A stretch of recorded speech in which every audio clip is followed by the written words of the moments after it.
শ্রীমদ্ ভগবদ্ গীতা প্রথম অধ্যায় বিষাদযোগ।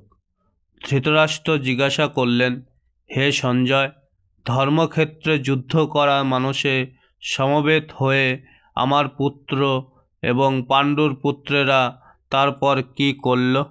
সঞ্জয় বললেন, হে রাজন, পাণ্ডবদের সৈন্যসজ্জা দর্শন করে রাজা দুর্যোধন দ্রোণাচার্যের কাছে গিয়ে বললেন, হে আচার্য, পাণ্ডবদের মহান সৈন্যবল দর্শন করুন, যা আপনার অত্যন্ত বুদ্ধিমান শিষ্য দ্রুপদের পুত্র অত্যন্ত দক্ষতার সঙ্গে ব্যূহের আকারে রচনা করেছেন।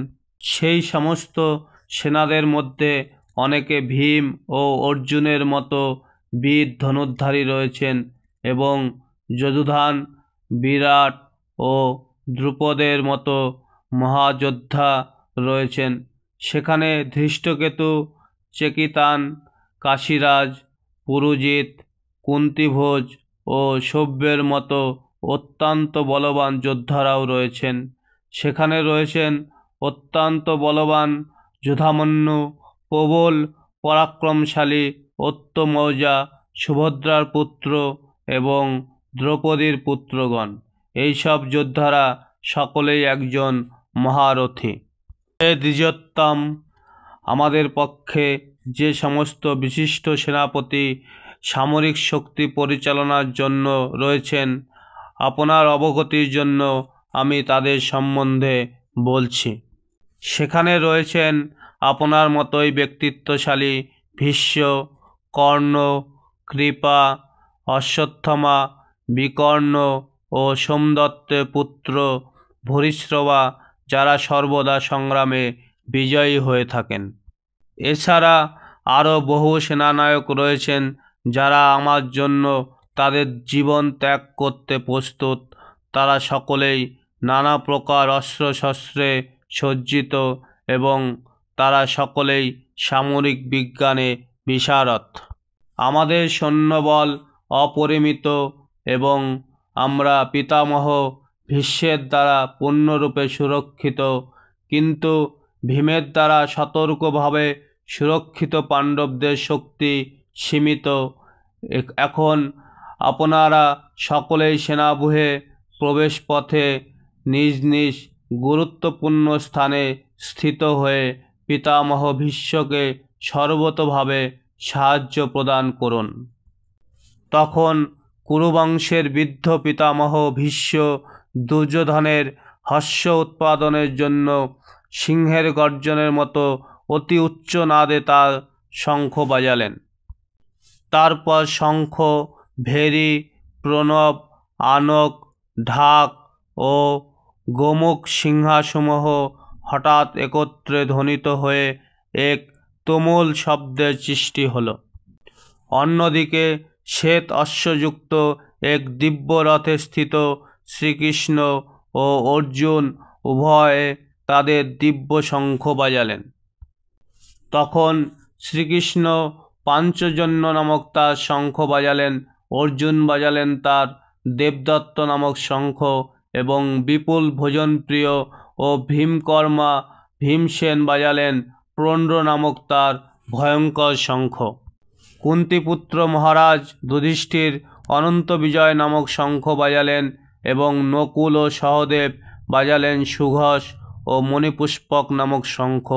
হে মহারাজ, তখন মহান ধনুর্ধর কাশীরাজ, প্রবল যোদ্ধা শিখণ্ডী, ধৃষ্টদ্যুম্ন, বিরাট, অপরাজিত সাত্যকী, দ্রুপদ, দ্রৌপদীর পুত্রগণ, সুভদ্রার মহা বলবান পুত্র এবং অন্য সকলে তাদের নিজ নিজ পৃথক শঙ্খ বাজালেন। শঙ্খ নিনাদের সেই প্রচণ্ড শব্দ আকাশ ও পৃথিবী প্রতিধ্বনিত করে ধৃতরাষ্ট্রের পুত্রদের হৃদয় বিদারিত করতে লাগল। সেই সময় পাণ্ডুপুত্র অর্জুন হনুমান চিহ্নিত পতাকা শোভিত রথে অধিষ্ঠিত হয়ে তার ধনুক তুলে নিয়ে স্বর নিক্ষেপ করতে প্রস্তুত হলেন। হে মহারাজ, ধৃতরাষ্ট্রের পুত্রদের সমসজ্জা বিন্যস্ত দেখে অর্জুন তখন শ্রীকৃষ্ণকে এই কথাগুলি বললেন।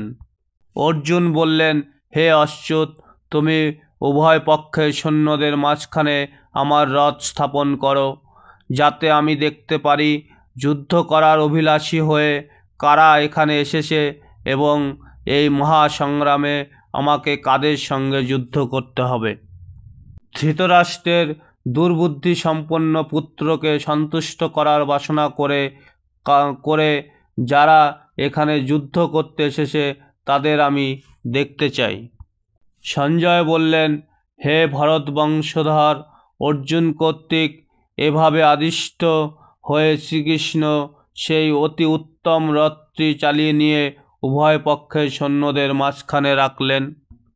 ভীষ্ম, দ্রোণ প্রমুখ পৃথিবীর অন্য সমস্ত নৃপতিদের সামনে ভগবান ঋষিকেশ বললেন, হে পার্থ, এখানে সমবেত সমস্ত কৌরবদের দেখো। তখন অর্জুন উভয় পক্ষের সেনাদলের মধ্যে পিতৃব্য, পিতামহ, আচার্য, মাতুল, ভ্রাতা, পুত্র, প্রৌত্র, শ্বশুর, মিত্র ও শুভাকাঙ্ক্ষীদের উপস্থিত দেখতে পেলেন। যখন কুন্তীপুত্র অর্জুন সকল রকমের বন্ধু ও আত্মীয় স্বজনদের যুদ্ধক্ষেত্রে অবস্থিত দেখলেন, তখন তিনি অত্যন্ত কৃপাবিষ্ট ও বিষণ্ণ হয়ে অর্জুন বললেন, হে প্রিয়বর কৃষ্ণ, আমার সমস্ত বন্ধুবান্ধব ও আত্মীয় স্বজনদের এমনভাবে যুদ্ধাভিলাষী হয়ে আমার সামনে অবস্থান করতে দেখে আমার অঙ্গ প্রত্যঙ্গ অবশ হচ্ছে এবং মুখ শুষ্ক হয়ে উঠছে। আমার সর্বশরীর কম্পিত ও রোমাঞ্চিত হচ্ছে, আমার হাত থেকে গান্ডীব খসে পড়ছে এবং ত্বক যেন জ্বলে যাচ্ছে। হে কেশব, আমি এখন আর স্থির থাকতে পারছি না, আমি আত্মবিস্মৃত হচ্ছি এবং আমার চিত্ত উদ্ভ্রান্ত হচ্ছে। হে কেশী দানবহন্তা শ্রীকৃষ্ণ, আমি কেবল অমঙ্গলসূচক লক্ষণসমূহ দর্শন করছি। হে কৃষ্ণ, যুদ্ধে আত্মীয় স্বজনদের নিধন করা শ্রেয়স্কর দেখছি না। আমি যুদ্ধে জয়লাভ চাই না, রাজ্য এবং সুখভোগও কামনা করি না। হে গোবিন্দ, আমাদের রাজ্যে কি প্রয়োজন, আর সুখভোগ বা জীবন ধারণেই বা কি প্রয়োজন, যখন দেখছি যাদের জন্য রাজ্য ও ভোগ সুখের কামনা তারা সকলেই এই রণক্ষেত্রে আজ উপস্থিত। হে মধুসূদন, যখন আচার্য, পিতৃব্য, পুত্র, পিতামহ, মাতুল, শ্বশুর, পৌত্র, শ্যালক ও আত্মীয় স্বজন সকলেই প্রাণ ও ধনাদির আশা পরিত্যাগ করে আমার সামনে যুদ্ধে উপস্থিত হয়েছেন, তখন তারা আমাকে বধ করলেও আমি তাদের হত্যা করতে চাইব কেন? হে সমস্ত জীবের প্রতিপালক জনার্দন, পৃথিবীর তো কোথাও নেই, এমনকি সমগ্র ত্রিভুবনের বিনিময়েও আমি যুদ্ধ করতে প্রস্তুত নই। ধৃতরাষ্ট্রের পুত্রদের নিধন করে কি সন্তোষ আমরা লাভ করতে পারব? এই ধরনের আততায়ীদের বধ করলে মহাপাপ আমাদের আচ্ছন্ন করবে। সুতরাং বন্ধুবান্ধব সহ ধৃতরাষ্ট্রের পুত্রদের সংহার করা আমাদের পক্ষে অবশ্যই উচিত হবে না। হে মাধব, লক্ষ্মীপতি কৃষ্ণ, আত্মীয় স্বজনদের হত্যা করে আমাদের কি লাভ হবে, আর তা থেকে আমরা কেমন করে সুখী হব? হে জনার্দন, যদিও এরা রাজ্য লোভে অভিভূত হয়ে কুলক্ষয়জনিত দোষ ও মিত্রদ্রোহ নিমিত্ত পাপ লক্ষ্য করছে না, কিন্তু আমরা কুলক্ষয়জনিত দোষ লক্ষ্য করেও এই পাপ কর্মে কেন প্রবৃত্ত হব? কুলক্ষয় হলে সনাতন কুলধর্ম বিনষ্ট হয় এবং তা হলে সমগ্র বংশ অধর্মে অভিভূত হয়। হে কৃষ্ণ, কুল অধর্মের দ্বারা অভিভূত হলে কুলবধূগণ ব্যভিচারে প্রবৃত্ত হয় এবং হে বাষ্ণেয়, কুলস্ত্রীগণ অসৎ চরিত্রা হলে অবাঞ্ছিত প্রজাতির উৎপন্ন হয়। বর্ণসংকর উৎপাদন বৃদ্ধি হলে কুল ও কুলঘাতকেরা নরকগামী হয়। সেই কুলে পিণ্ডদান ও তর্পণ ক্রিয়া লোপ পাওয়ার ফলে তাদের পিতৃপুরুষেরাও নরকে অধিপতিত হয়।